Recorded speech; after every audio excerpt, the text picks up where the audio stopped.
Right now at 6, new details about the massive propane tank fire that shut down I-5. Now, obviously, we weren't going to open that up unless we were confident that it was safe. What investigators are now saying about the owner of the trailer that caught fire. Plus, this one's it's been here for years, and everybody knows to bring their RVs here. Why people living in a makeshift RV camp in Clackamas County are bracing for a crackdown.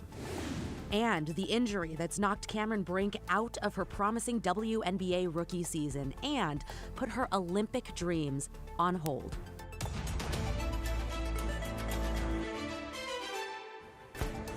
Well, good evening, everyone. We want to get right to breaking news and a double shooting at an RV park along Silver Lake. That is just east of Castle Rock, one that has left 2 people dead. Our Catherine Cook is in Silver Lake and just sent us this video.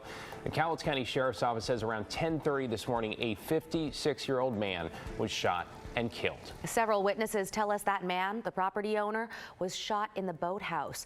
They say the shooter then fired at the owner's wife but missed. After that, witnesses tell us the shooter wandered around the park before eventually going inside his RV. That's when they heard another gunshot. A SWAT team arrived and found the 86-year-old man dead after he apparently shot himself. Just moments ago, we spoke with a witness who says they saw it all happen. It wasn't a pleasant scene. And this is a camp that we come to every year. We bring our family down here. And it was a total surprise to see something like that happen in a family park like this. We'll hear from more witnesses and get an update from investigators. That'll be tonight on KGW News at 11. Well, it's a new video and details now on the propane tank fire that shut down a section of northbound I-5 for 12 hours on Tuesday. Portland Fire sharing these images of that massive fireball. Investigators now saying this likely sparked from a mechanical issue on the trailer transporting those tanks and that the driver apparently did nothing wrong. Thanks for joining us. I'm David Molko. And I'm Christine Pitawanich. This evening, we are learning more about that driver who apparently did not stay at the scene. Let's get right to our John Adams live along I-5. John, what more can you tell us? Well, guys, we're learning more about the process of what it took to get this stretch of highway back open. ODOT says a couple breaks went their way that allowed things to open up relatively quickly in less than 12 hours. They just happened to have an on-call asphalt contractor in the area and available, and was able to start the repair work quickly after the fire was put out. Now, that fire started just before 5 a.m. Tuesday in the northbound lanes of I-5 after a trailer containing over 100 propane tanks erupted in flames. It took about 30 minutes for Portland Fire to put it out. ODOT crews and contract workers then got to work grinding and repaving the section of highway that was damaged. An ODOT spokesperson told me they should know in the coming weeks how much the repairs will cost, but have contingency funds built into their budget for situations like this. ODOT will also determine if any future repair work will be needed. Part of the process here was to do an assessment underneath the bridge there to make sure there was no damage underneath the bridge structure in there too. Now, obviously, we weren't going to open that up unless we were confident that it was safe. So we were very confident that it was safe, but we're considering the findings that we had in there too to see if anything further needs to be done. As for the ongoing investigation into how this fire started, the Portland Fire Investigations Unit believes there was a mechanical issue under the driver's side wheel well area of the trailer. Investigators have also touched base with the owner of the trailer and the driver. Police tell us they'll be interviewing the driver soon. And like we said, investigators say there's no indication that anything criminal took place here. David, Christine. John Adams in North Portland. Thank you, John. Appreciate that update. Let's get to your headlines now, starting in Cowlitz County, where 4 people were seriously injured after their car went off the side of I-5. Authorities say the vehicle went down an embankment around 2:45 this morning, just north of Kelso, and landed upside down in thick brush and trees. Someone in the car managed to call 911, and a sheriff's deputy was able to find it after noticing new tire tracks were veering off the highway. Firefighters used a ladder truck, extending the ladder and then a rope system to lift the victims one by one up that steep slope. 2 were flown by helicopter to Vancouver.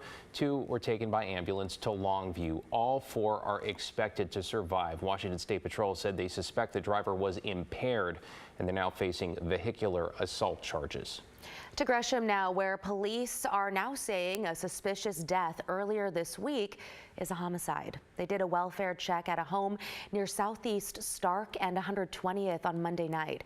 Investigators found 76-year-old William Vaughn dead inside. The address listed appears to be in a mobile home park for seniors. At this point, police have not said how Vaughn died, or they have not released any information either about possible suspects. Call Gresham Police if you know anything.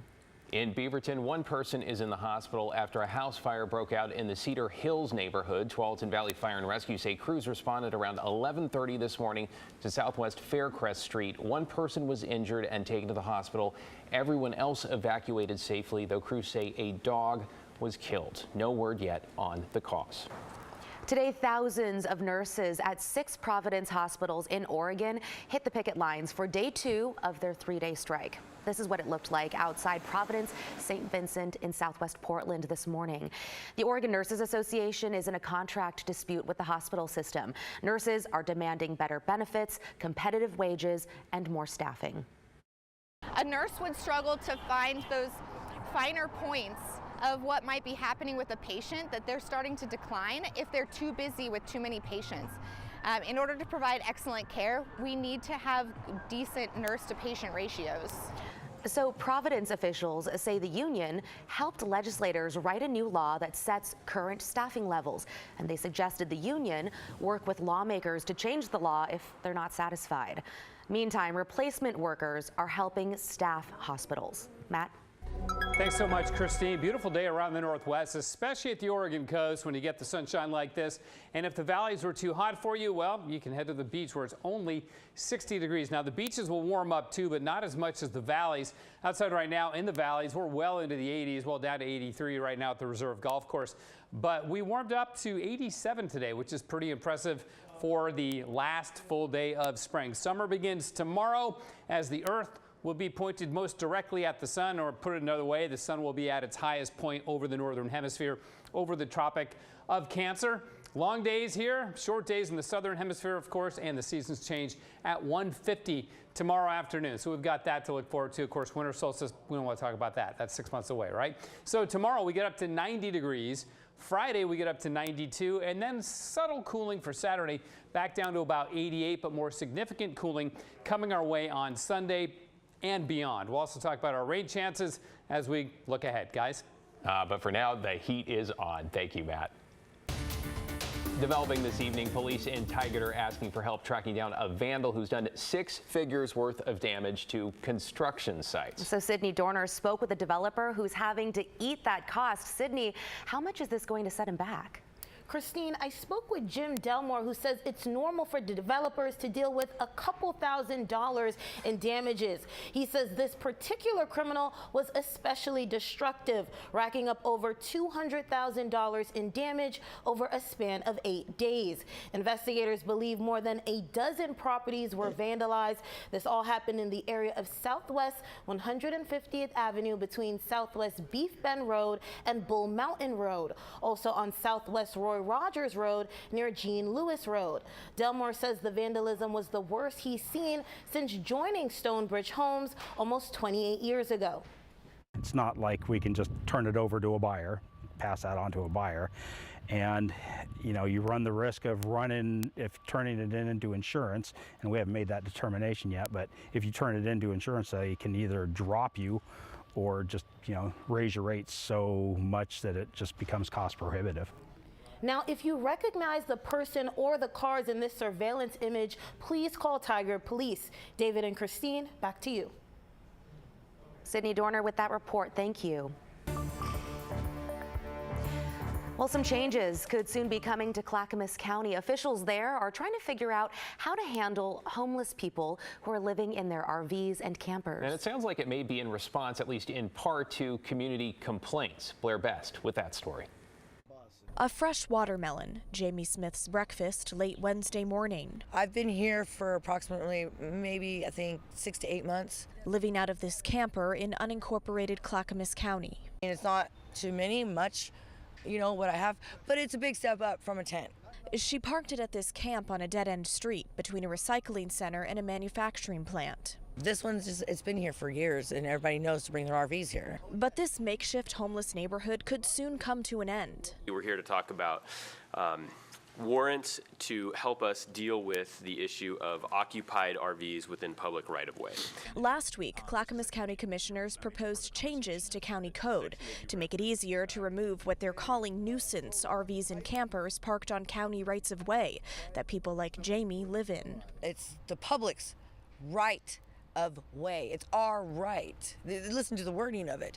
Currently, the county has the authority to tow abandoned vehicles. It's when someone stays in them that there are legal challenges. It's my house. It's where I live. It's home. Under the proposed code changes, if an RV or camper is being lived in, impacting health and safety, and the people have refused to leave despite prior notice and outreach efforts, the sheriff's office could get a warrant and use reasonable force if necessary to remove whoever lives there and have the vehicle towed. We were going to even think about barricading the road if they came, so we could stand for our rights and try to keep it. The county is working with local nonprofits to provide outreach services to help people like Bernie. We're not hurting nobody. Those who work at the neighboring manufacturing plant say otherwise. They didn't want to be seen on camera. The smell, the garbage, the syringe needles, the drugs, and all the defecating. They're cutting our fences to get in. Yeah, to steal, scrap steel, or whatever the case may be. They've spent $22,000 repairing the fence, the only thing separating them from the camp.